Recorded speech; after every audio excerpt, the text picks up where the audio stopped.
Aprendizagem em companhia para ver se a gente consegue chamar a doutora Maria Inês. Vamos ver se a doutora Maria Inês aparece. Áudio. Vamos ver se a doutora Maria Inês aparece. Oi! Ei, doutora Ângela. Oi, Boa tarde. Doutora Ângela, eu estou boa tentando localizar a doutora tarde. Maria Inês aqui e chamá-la. O cabelo está até voando. Tá tudo Ela bem? Nova já Serrana está está começando a seguindo chover um aqui, ó. Pode pouquinho. chamar. Maria Inês Vasconcelos. Tentar localizá-la. Tentei chamá-la Maria aqui. Inês Vasconcelos. O celular está horrível. Ela não deve estar. Achei. Mandei o convite aqui para ela. Maria Inês Vasconcelos. Isso. Ela tem que estar nos Muito seguindo. bem. Ela está seguindo. Meu cabelo está até voando de vento aqui hoje. Mesmo? É. Então o vento tem que ser muito forte, né? Doutora Maria Inês, pede a doutora Maria Inês para seguir a Aí, ó. aprendizagem. Já está aqui, ó. Maria Inês Vasconcelos. Olha ela aqui, ó. Isso, enviei Entrou. para ela. Deu certo. Agora deu certo. Olá, menina da tecnologia. Menina, correria. Boa Muito prazer, doutora tarde. Maria Inês. Que bom tê-la por aqui no almoço com aprendizagem. É honra para mim participar desse almoço. É uma delícia. Seja muito bem-vinda. Seu tema hoje é de muita relevância, pois nós vivemos num mundo, né, agora, que não está facilitando nada para ninguém.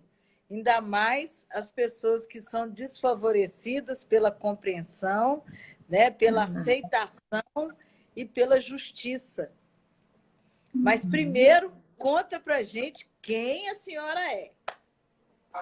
Vamos lá, vamos trabalhar nesses vetores, né? Uma semana importância, semana da Carta Democrática para todo lado, proliferam cartas democráticas, né? Então, a minha história, ela começou no direito do trabalho, né? Eu sou operadora do direito do trabalho há mais de 30 anos, pesquiso doenças mentais relacionadas ao trabalho e os impactos do trabalho sobre o psiquismo, de uma forma mais abrangente, e depois eu comecei a reduzir isso. O ano passado foi um ano de trabalhar a alienação mental do professor pela tecnologia, já trabalhei bancários, já trabalhei diversas categorias com esse enfoque de entender o fenômeno da loucura do trabalho, né? Mas eu vejo que a nossa conversa ela caminha para democracia. Vocês criaram uma oportunidade para a gente falar de democracia e inclusão no trabalho, Sim, né? sim. E em outros vetores da sociedade. Então, eu acho que essa experiência trazida lá do direito do trabalho, do direito público, eu vim do direito público também, eu tive uma experiência longa no IPSENG, fui procuradora do IPSENG, depois cheguei a corregedora da instituição. Então, a vida inteira é tentando fazer um movimento de inclusão de vulneráveis. Eles se manifestaram mais aos meus olhos na mulher. Eu estou lançando um livro sobre feminismo que chama Mulheres que Não Se Escondem. Tive a oportunidade de trabalhar com a vulnerabilidade do trabalho e a vulnerabilidade do professor e do servidor público. Então, para todo lado que tiver vulnerabilidade, eu estou, né? Com certeza, que bom. E das crianças. Tive um projeto doutora Ângela, que a gente conversa muito. Então, a história é essa. Sim, sim. Doutora, e como você tem visto dessa sua caminhada, a questão da vulnerabilidade, né? Assim, claro que a gente permeia todo esse âmbito aí, seja criança, seja mulher, E com relação à educação inclusiva também. Eu acho que a gente pode reordenar essa ideia e passar por uma figurinha anterior à sua pergunta, que é o Sim, Estado Democrático de Direito, né? Nós sim, sim.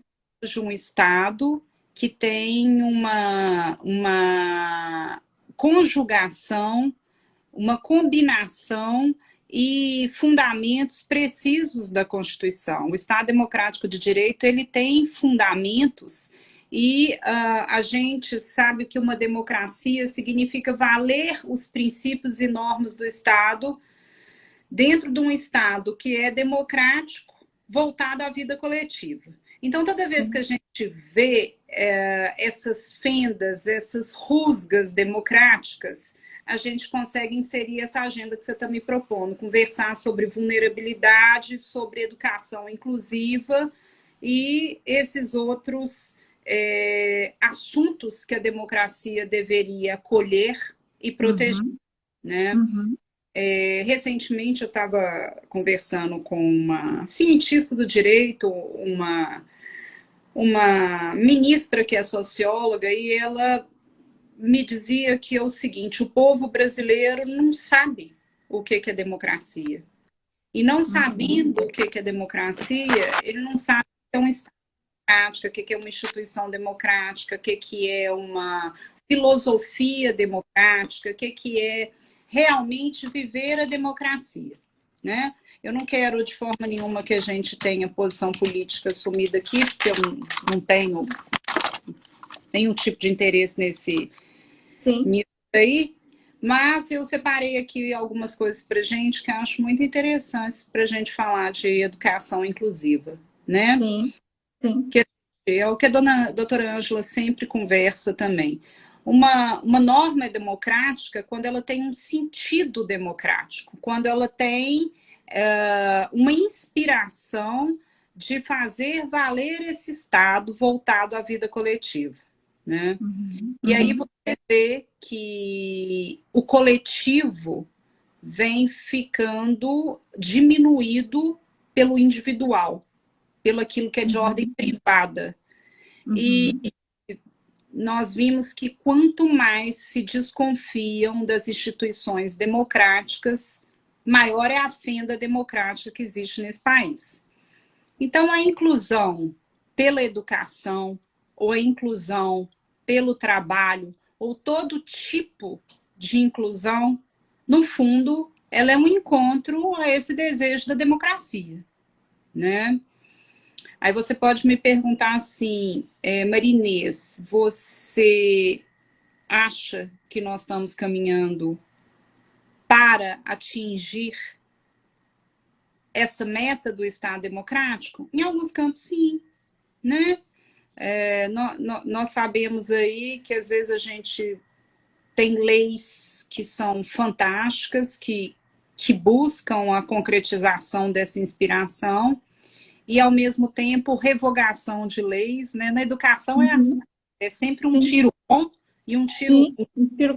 É, é uma coisa que às vezes nos faz ter uma cautela danada neste campo. Mas noto que inclusão escolar é pilar do Estado. Então, sim. nós temos que partir daí. O que você me perguntou a partir daí? Pois é.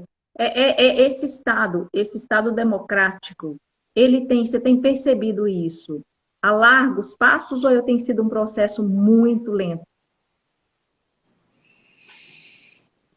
Como, Porque como a educação, ela vai, como você disse, né? Ela vai e vem. Parece que a gente dá dois passos à frente, ou um passo à frente e dois atrás. Muitas vezes acontece assim, né? eu A acho que a gente gente percebe uma lentidão. o momento sui generis da democracia, né? Nós temos visto tiros e mais tiros antidemocráticos sendo praticados agora nesses últimos anos, né? Nós Uhum, da temporada do Covid, com uma série de desacertos democráticos, antidemocráticos. E agora, semana passada, eu fiz uma live muito interessante pela ESA, onde a gente tratava do terceiro setor, do peso que vai ser para o SUS a questão das normas da ANT, né? Hoje a gente sabe para uma mãe conseguir fisioterapia para um menino num bolsão de pobreza do estado de Minas Gerais é quase impossível. Tem regulamentação para tudo. Então, um país que legisla dessa forma é um país pouco preocupado com questões que são importantíssimas, né? Com o Estado Social e tudo. O SUS vai ficar sobrecarregado, o plano de saúde não vai cumprir, o povo vai ter que caminhar para o SUS. Educação sucateada, né? Uhum. Às vezes a gente vê demagogia na educação, e aí eu queria até ouvir a doutora Ângela, porque quando eu fui fazer agora uma pesquisa, culminou num trabalho que é alienação que sofre o docente pela falta de preparação para uso tecnológico, que é justamente o tema do terceiro livro que a gente está lançando, né? Tem um campo, né, doutora? Aquele último campo, ele é de... Como é que a gente faz? Ele dialoga com a capacitação, tecnologia e inclusão, né? Então, caminhando aí nessa linha, a gente vê que, a gente voltando aqui na questão da democracia, você vê que a tecnologia, que foi um dos pilares da educação no período no período Covid, passou a ser a ferramenta de trabalho do professor. O professor nem tinha notebook em muitos lugares e, ao mesmo tempo, não estava preparado para conviver com a tecnologia. Sim. Aí a tecnologia, que é um vetor praticamente destinado a ter um bem, a fazer o bem, ele se torna um vetor de alienação, porque o professor fica doido, ele não sabe operar aquela coisa, ele nunca teve um notebook, os alunos não tinham notebook. Então, isso é ou não é uma prática que é antagônica ao Estado Democrático de Direito, né? Sim. É contrária. Exigir que um professor domine a tecnologia sem capacitação é dar um tiro no pé do vetor pilar do Estado Democrático de Direito, que ao lado da saúde é a educação, né? A gente percebe isso que não só na questão do Estado de Direito, que aí a gente fala dentro da pedagogia da LDB 9394/96, a gente fala também de um outro documento norteador, que é a BNCC, e que ela traz muito exatamente a questão da tecnologia. Se são documentos norteadores aí que trazem toda essa questão da tecnologia, a gente percebe que a gente está ano-luz no cumprimento de tudo isso aí. Uhum. Aí eu até queria te perguntar, de que forma que você acha que a BNCC não dialoga com a democracia? Ela vem trazendo a BNCC, assim, aí eu vou fazer até talvez um paralelo, assim como o Covid, ela pegou e não pegou a educação de surpresa. Por quê? Porque a BNCC chegou e veio dentro de um processo desde 2017. E esse processo veio e veio e veio como implantação, todo mundo devagar. Não, tá, as escolas fazendo capacitações, vamos preparar todo mundo, precisamos de cumprir o que tem que ser cumprido, tá, tudo ok. Mas o que acontece? Um dos pilares, um dos nortes da BNCC é exatamente a questão do uso da tecnologia, tá? E a gente não consegue perceber isso dentro do país. Como você mesmo disse, doutora, a gente vive em um país onde que a gente chegou no momento de Covid, de uma pandemia, onde que eu precisava de enviar a aula para a criança através do celular, né, da tecnologia, e tem família que não tem. Eu estou dentro da faculdade, eu vou falar um pouco até além, eu estou dentro da faculdade, no curso superior, talvez isso dentro dos grandes centros, as pessoas não conseguem perceber dentro dos lugares longínquos as dificuldades. Mas eu estou dentro de um curso superior, onde que muitas vezes as alunas, precisam de um prazo maior porque elas estão com dificuldade de fazer o TCC delas, o projeto delas, por causa da tecnologia. Argumentam, Isabel, eu não tenho internet em casa, eu preciso de digitar na escola, lá na faculdade. O meu celular, se eu tiver que digitar, eu preciso de digitar no meu celular. Eu não tenho internet, eu preciso de pagar dados móveis. Entende? Então, é um dificultador dentro do processo. E assim, dentro da escola. Eu falo com a mãe assim, mãe, a escola fala assim, mãe, você precisa, já que a gente está, o nosso meio de comunicação é a tecnologia, eu preciso que o seu filho faça todas as tarefas, todas as atividades, e envie para a escola, tire foto e envie para a escola novamente. E a família olha para mim e fala assim, vai fazer as atividades e mandar como? Tirar foto de onde? Entende? Então, nesse processo é que parece que dificulta um pouco tudo isso aí. A BNCC vem trazendo isso? Vem. Mas e a nossa prática? A nossa vivência real, diária? E isso eu estou falando de cidades pequenas de Minas Gerais. Eu não quero nem jogar, por exemplo, um Piauí, um Nordeste. Eu não tenho nem experiência dentro desses lugares. Né? Tem aqui, o Nicolas até fez um comentário aqui, ó. Pois é, esse tema é bem interessante, principalmente com a pandemia, e foi exigido dos alunos e dos professores uso tecnológico, mas realmente tem pessoas que não têm acesso a esses recursos. Então, eu diria que a questão da BNCC é um documento que não está sendo cumprido. Em parte, sim, mas não porque a escola não quer cumprir. É por causa dos entraves que existe hoje para que seja que a gente cumpra dentro de um ideal legal. Tá? Então, na verdade, a gente tem dificuldade de viver o ideal, né? Porque a gente encontra muitos entraves por aí. Então, a sua pergunta não é que não está sendo cumprido, porque nós não conseguimos, muitas vezes, cumprir por fatores externos, que vem comprometendo o meio. É por isso. Como eu te disse, tem uma aluna minha que não tem condição de fazer o TCC ou precisa de utilizar a internet da faculdade. E digitar, se ela for digitar, ela tem que digitar no celular dela. Aí eu até ofereci, falei, eu tenho 2 notebooks na minha casa. Eu estou com o net, com o notebook. Eu te empresto meu net sem problema nenhum. Você pode? E isso não é uma aluna, não. Umas 3 ou 4. É em dupla. Eu falei, você pode digitar, eu empresto meu net para você. Você passa o final de semana e digita. Ela falou assim, Isabel, ou eu como, ou eu pago internet, minha filha. Isso aí, ó, eu como ou pago internet. Você vê que país é esse, né? Doutora Ângela estava perguntando ali, falando o que é o Estado democrático, explica melhor. O Estado democrático é isso, é um estado de conjugação dos interesses da sociedade. Mas quando a gente fala essa frase bonita, Estado democrático de direito, a gente primeiro explica um pouquinho. Estado democrático é regime político, é o regime pelo qual o país se organiza. Um país que tem eleições diretas, que tem que cumprir a Constituição, e que se arrima em uma certa ordem, que são os princípios, os pilares do Estado democrático de direito. O que é o pilar do Estado democrático de direito?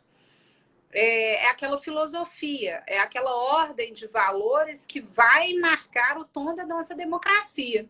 E uma das coisas mais importantes numa democracia é o respeito ao direito fundamental, né? Quais são os direitos fundamentais? Educação, saúde, trabalho, previdência social, lazer, segurança, proteção à maternidade, à infância, assistência aos desamparados. E a gente sabe que a finalidade do direito fundamental é a melhoria de vida dos menos favorecidos, né?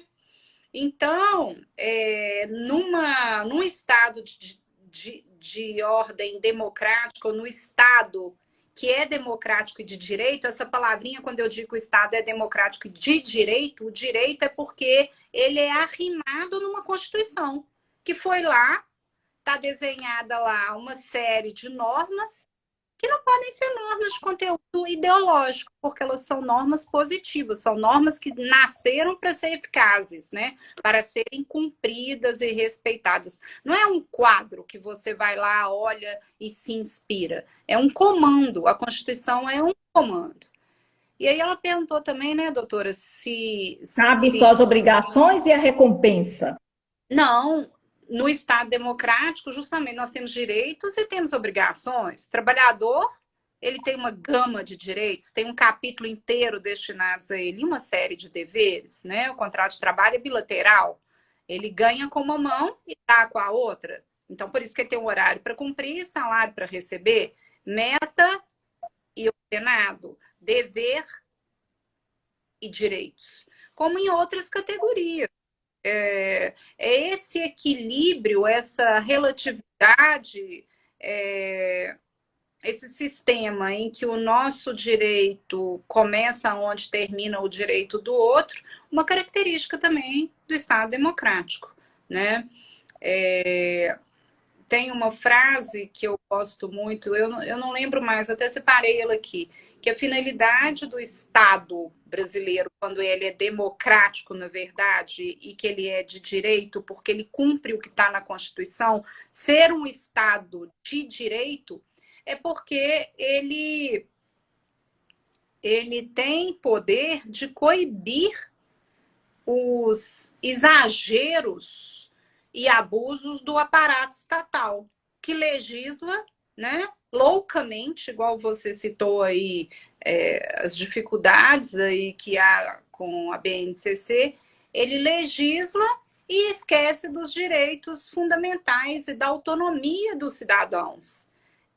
Quando ele dá um tiro no pé, produzindo uma norma que vai dificultar a vida do povo, na realidade, ele perde em inspiração democrática, pois ele deveria mediar, né? Pensar antes de legislar. Né? E eu acho que a legislação, principalmente toda legislação que trata de saúde, educação, trabalho, ela é uma legislação muito voltada à proteção da dignidade da pessoa humana. Né? Sim. Uma coisa que me assustou na vida foi a reforma trabalhista. Eles falam, Maria Inês, você, neste aspecto, não dialoga com algumas práticas, você tem uma tendência parcial a só enxergar o fenômeno pela ordem do trabalhador. Não é nada. É porque... Travou? Voltou. Voltou, peraí. Peraí, doutora, tá travando aqui. Pode continuar. Eu estava falando aí de práticas antidemocráticas. Trabalhei nisso. Penso o seguinte, que uma instituição é democrática quando ela cumpre o desenho constitucional. E o que é o desenho constitucional que nós temos hoje? Um trabalho livre. Agora, você pensa bem, foi feita uma reforma trabalhista que tirou do trabalhador a essência, que é o direito de recorrer à própria justiça, que de repente ele passou a ter que pagar honorário de advogado, e ele era tão pobre, ó, caiu aqui, ele não tinha nem direito, não tinha nem como contratar um advogado.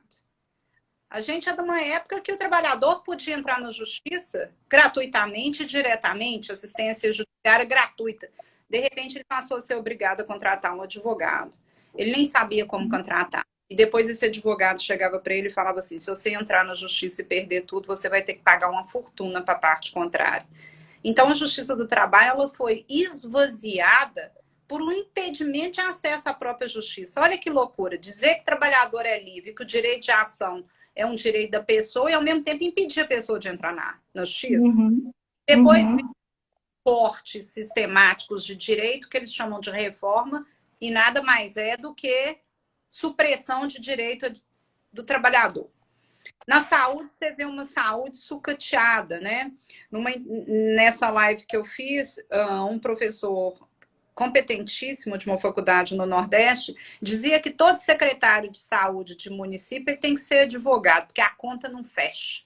Achar dinheiro para a educação e para a saúde é fazer malabarismo. E também não E é ser preso, verdade. né?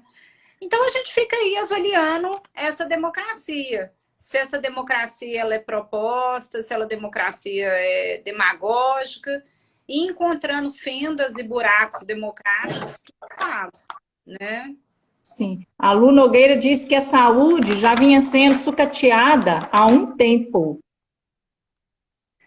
Aí a gente só falta descobrir que tempo é esse, mas a frase dela, ela tá dizendo que já está sucateada há muito tempo, mas agora está mais sucateada ainda, né?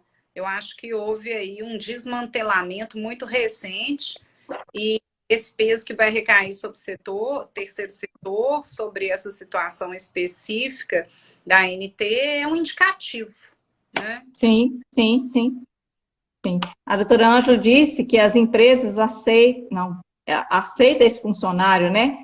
E a inclusão no trabalho realmente é um assunto, porque existe, gostaria até de esclarecimento, porque existe, né, na lei o direito dessa inclusão no trabalho. Como isso tem funcionado? A inclusão no trabalho é o tema que eu mais pesquiso, juntamente com a questão da democracia. O trabalho da Constituição é um trabalho livre, um trabalho que tem pilares, um trabalho que deve se dar em ambiente saudável, um trabalho regulamentado. E hoje a gente sabe das dificuldades que tem para um monte de gente no trabalho. Mulheres, né? Eu estou saindo aí com a história do feminino. Mulheres ganham menos que homem. Mulher não tem acesso às disputas por promoções em pés de igualdade com o homem. Mulheres sofrem com a graça da maternidade, são penalizadas porque são mães. Então, existe uma bandeira da inclusão da mulher no trabalho a partir da igualdade. Depois a gente tem os deficientes, depois a gente tem o preconceito racial, sexual, religioso, e mediar isso tudo com o trabalho, transformar o trabalho num palco verdadeiramente constitucional, que é o que está desenhado naquela Constituição. Mas a gente vê que o trabalho do mundo, do trabalho que está acontecendo por aí, ele não é o trabalho que está desenhado lá, porque ele é um trabalho que exclui, né? É um trabalho que é palco de assédio. Assédio, a mulher sofre assédio sexual no trabalho, sofre. A mulher é diminuída no trabalho. A mulher luta por espaços de oportunidade mesmo pé que os homens, que é isso que eu acho que é o X. Não é derrubar o homem, é dar a mão, saltar junto. Depois a gente vê os vulneráveis. Depois a gente vê sistema de cotas. Então eu ficaria aqui a tarde inteira falando de vetores de correção dessas desigualdades no trabalho. E por último, o trabalho agora é palco de loucura. O trabalho adoece os outros. Né? Sim, sim. Sistema de metras, psicoterror, ou faz isso ou vai para a rua, ou vende 500 seguros ou vai para a rua, ou atende o telefonema, os grupos de transmissão e o WhatsApp ou vai para a rua, o facão demissional, tantas coisas, né? É muito opressor, né? Muita opressão sobre as pessoas. Como se já não bastasse todo o sofrimento que a pandemia trouxe, né? Olha, entrou aí o Zé Márcio, um amigo. Sim, mandou. O doutor Cristiano Borges também falou, doutora Maria Inês, fantástica e brilhante advogada. Grande abraço. Sucesso em tudo que faz. Doutor Cristiano, amigo do doutor Flávio. Mas ele é meu amigo também, tem que falar com ele que está escutando. Ele é mais meu amigo, né? Você vê que é um advogado competentíssimo, Cristiano. O que a gente vê? Que a gente está tendo um momento, nós estamos aí às vésperas da eleição, né? Para a gente poder fechar aí, uma taxa de reflexão. Buscar aí mesmo uma consciência coletiva de que é necessário repensar os rumos dessa democracia. Não quer saber de candidato, não. Isso aqui não é palanque eleitoral, nem nada. Mas eu acho que o cidadão brasileiro ele não só não conhece os direitos que tem, como não sabe que o nosso Estado é democrático. E aí você tem uma série de... Ele não consegue exercer a cidadania, ele não consegue compreender que dentro de uma democracia ele não só elege, como ele é titular de direitos constitucionais. Sim. É isso aí. Com certeza, com certeza. Doutora Maria Inês, vamos conversar especificadamente sobre assuntos em que essa democracia ruge, por exemplo. A gente pode combinar de fazer uma live sobre a fissura democrática na educação, ou a fissura democrática... Nossa, vamos colocar, vamos. Então tá, marcado. Falar com a doutora Ângela para olhar um dia para a gente fazer aí um bate-papo. Uma amiga minha que entrou, a doutora Giovana, estudou comigo na Federal, é uma menina brilhante, tá aí me vendo e assistindo vocês também, o Cristiano, foi muito bom. Nossa, essa menina... Nós que agradecemos, doutora Maria Inês, ter disponibilizado um tempo na sua agenda, que a gente sabe que é muito corrido, né? Não é fácil, na quarta-feira, meio-dia. Porque eu sou uma lutadora da democracia. Se eu escrevo... Vamos continuar. Porque eu escrevo para as minorias, né? Então, tem uma curiosidade, eu gostaria de deixar uma curiosidade, mas também seria um outro bate-papo. E com questão à alienação parental?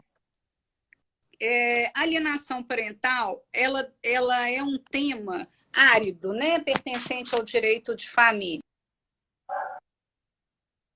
Sim. Voltou. O que é alienação parental? Não, sim. A gente pode depois bater um papo sobre isso também, né? Pode. Travou, é porque tá travando. Aí, podemos bater um papo também, né? Tem muita coisa pra gente falar, né? Todos os tipos de alienação, eles vêm do mesmo lugar. Alienar é substituir o sistema de crenças, né? O que é um pai alienador? É um pai que fala para o filho que a mãe não serve. O que é uma mãe alienadora? Aí vai. Alienação é sempre a mesma coisa. Aí tem alienação no trabalho, tem alienação na educação, tem alienação no casamento, no namoro. Tem alienação. Muita coisa.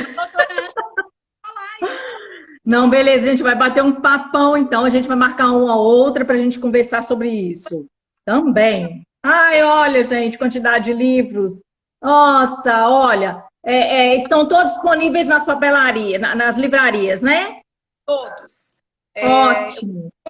Vou completar aí depois para você.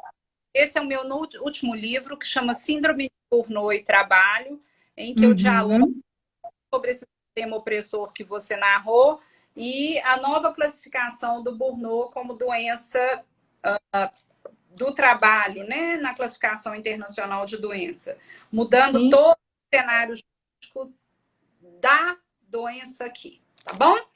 Ótimo. Muito, muito obrigada. Um beijo para a senhora. Boa tarde, doutora. Fica com um abraço. Um abraço. Tchau, tchau.